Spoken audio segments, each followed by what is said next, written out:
Let's go watch it in 2D. No, let's go watch it in 3D. But if we watch it in 3D, then is it worth the cost?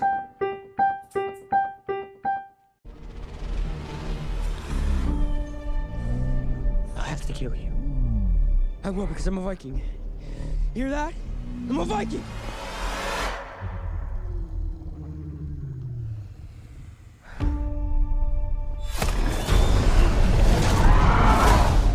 It's okay. I won't hurt you.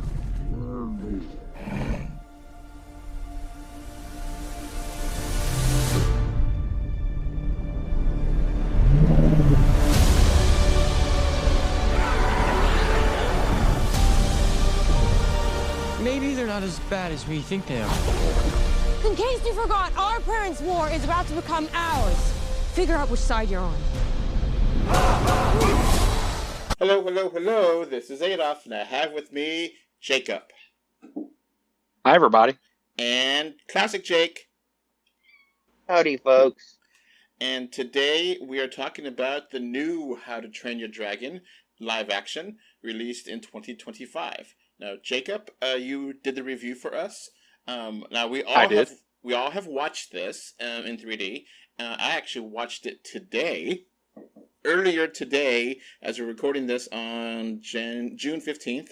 So I watched this a couple hours ago. So it is fresh for me. So, Jacob, since you did the review, I'll let you talk about the 3D aspect first. So how was the 3D in the live action remake of How to Train Your Dragon? I thought it was fantastic. Oh yeah, I agree 100%. Jake? Yep. Now, why was it fantastic for you, since you officially reviewed it, Jacob? Oh, man, it was just a visual delight. I mean, it's really hard to pinpoint, like, anything. Like, it was just so good. Like, I really didn't spot any weaknesses. There's constant pop out. There's depth. There's, like, depth of field play kind of going with, like, just objects in and out of frame. It's just, and the flying scenes, it's just amazing. One of the things you mentioned in the written review, which I agree with, is how they use fire and how there's embers just, oh my god, come off the screen and just look amazing. Yes. Jake, do you want anything to add? Oh, most definitely. Oh, this was... I mean, I almost got air sickness watching some of the flying scenes. I mean, this was such a gorgeous, beautiful experience. I mean, this is so good. If you're a 3D head, it doesn't even matter if you like this franchise or not. You just got to see this. It's so beautiful. Yes. And there's only like really small negatives. I did see a little bit of ghosting one moment that was like maybe 5 seconds. And the color palette is a little bit muted in some ways, where it kind of, that is an issue in the sense that it doesn't look as pretty and vibrant as it could be. But I think that's obviously a visual style they went for to make it more grounded and Earth-like, and more. You said this in the review that there's some moments here and there where some camera shots, if they just move the camera a little bit, it would be 100%. But this is like some of the best, obviously the best 3D I've seen this year, and I agree with you. Jake, do you concur? Uh-huh. I was like going, this is a conversion, right? Yeah. I mean, I figured. Yeah, right? Yeah. I mean, I was reading those credits just to make sure.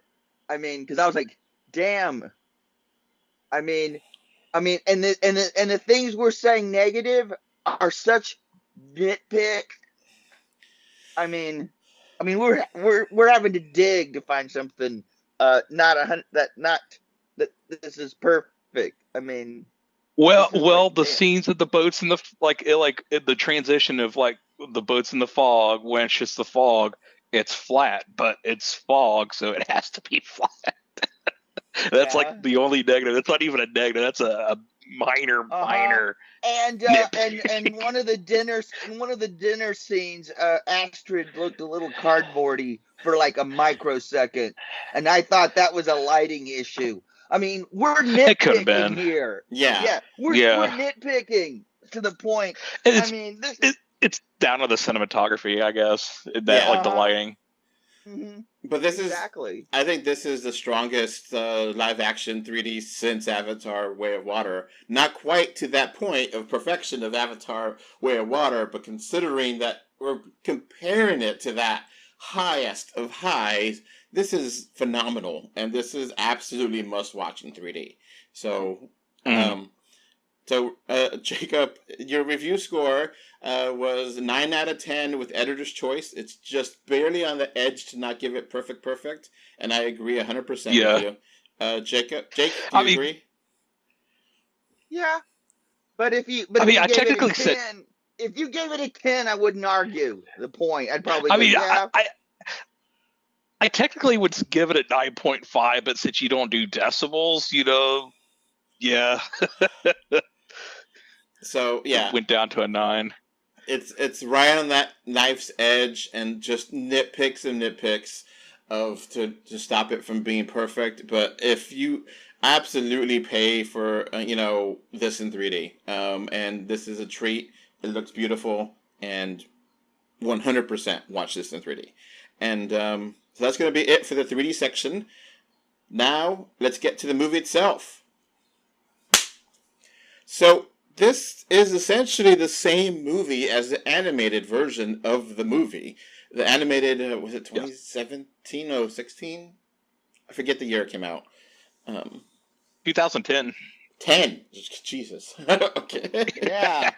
And now I really feel old. So it's like 90% the same movie. There's like the differences are really small. You're gonna have to like watch a YouTube video to talk about this and that. The thing is, it hits different. Yes. It kind of feels like the original was a version of Coke that you get from the fridge, and this version is Mexican Coke served in ice in a glass cup.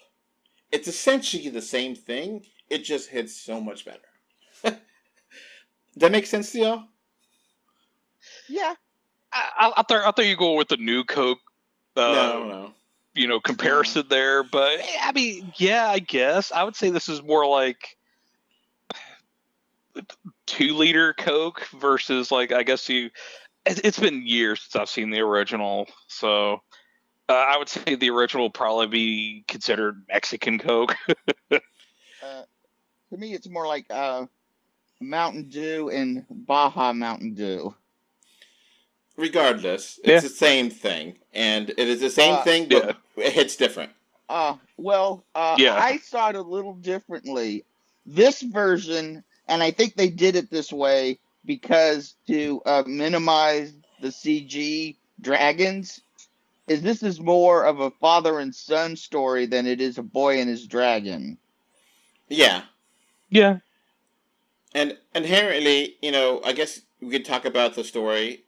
Obviously, this is not going to be the spoiler cast, and it's obviously the original and this are 90% the same. It's just how the movie's framed is differently, and there's some scenes that make more sense live action than they do as an animation, and vice versa. So, Jacob, can you summarize this story?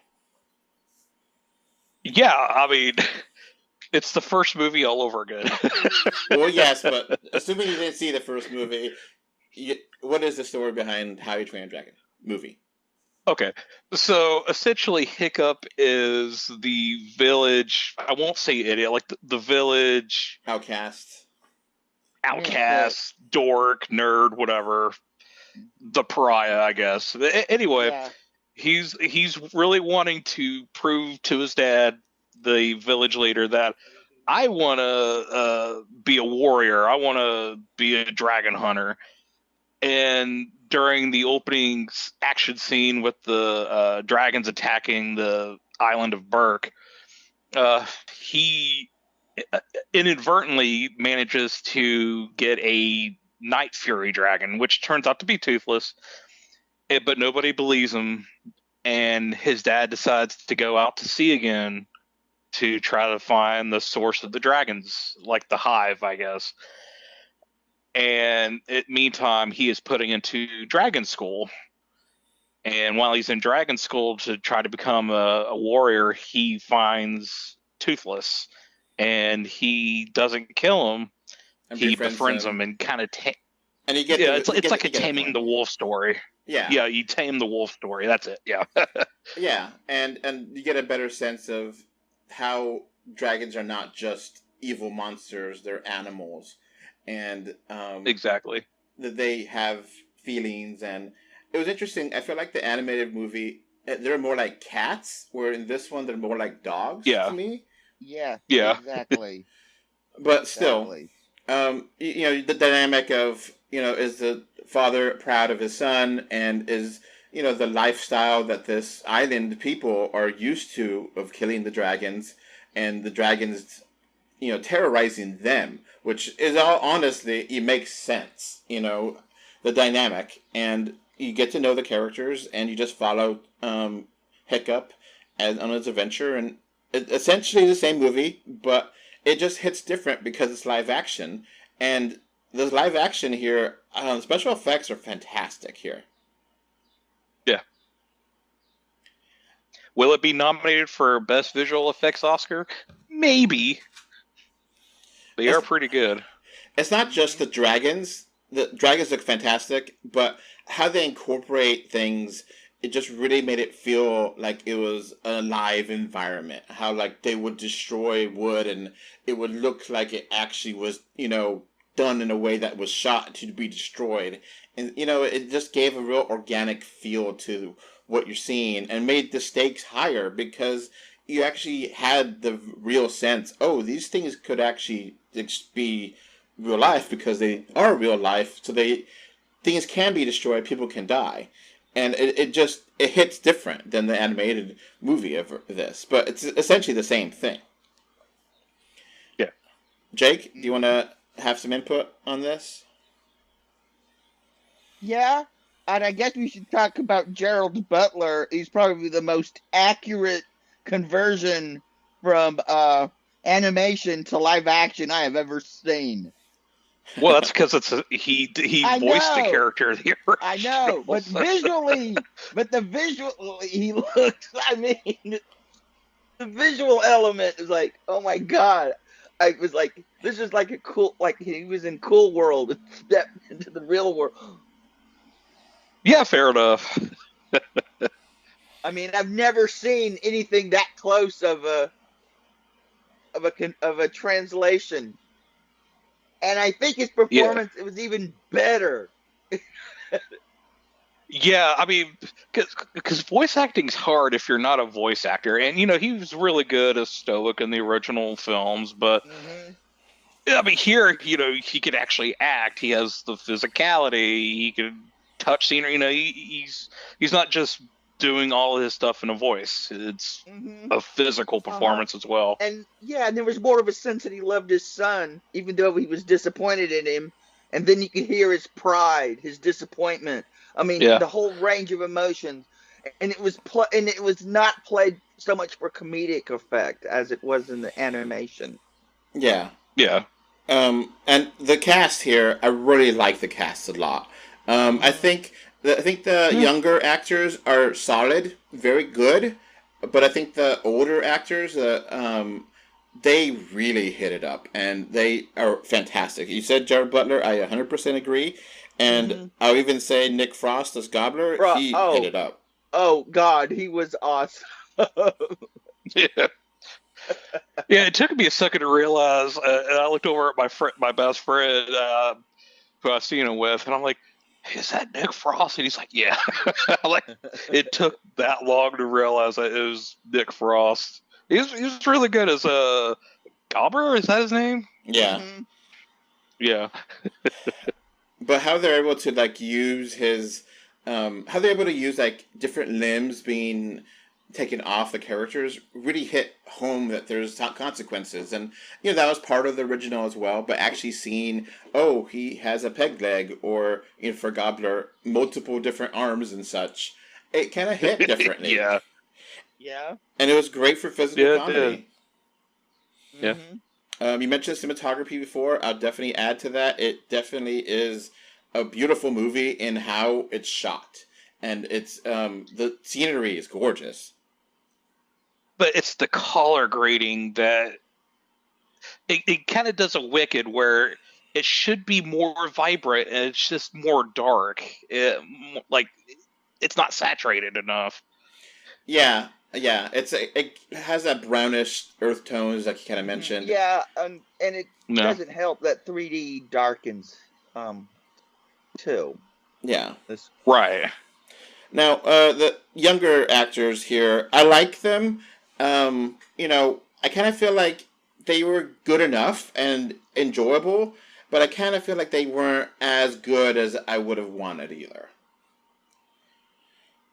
I mean, Julian Dennison, who played Fish Legs, was probably the strongest one and the closest to the original, because he has the body type, and he's also able to get the excited dorkiness of the character down pretty well. Now, Yeah, he almost stole the movie, but Gerald Butler kept it. Now, yeah. Usually I don't want to compare the original and the remake as much as we are, but considering how similar it is, it really is impossible not to compare them. So if you haven't seen the animated movie and you're curious, yes, watch this movie, period. End stop. Yeah. If you have seen the original in 3D. animated and in 3D, yes. If you've seen the animated and you're not sure, I'm here to tell you, and I guess everyone else can agreeing, watch this movie. Yeah. It's an entertaining time. I mean, we're technically back-to-back live-action 3D movies, one from Disney, one from Universal, so it's interesting. This is this is the better of the two, even though Lilo and Stitch was good. This one is better. Well, we won't talk about that, but still. Yeah. Right. Now, the main character of Hiccup, with Mason Thames, I like him in this. I kind of do miss his speech impediment that he had in the animated movie. I don't know about y'all.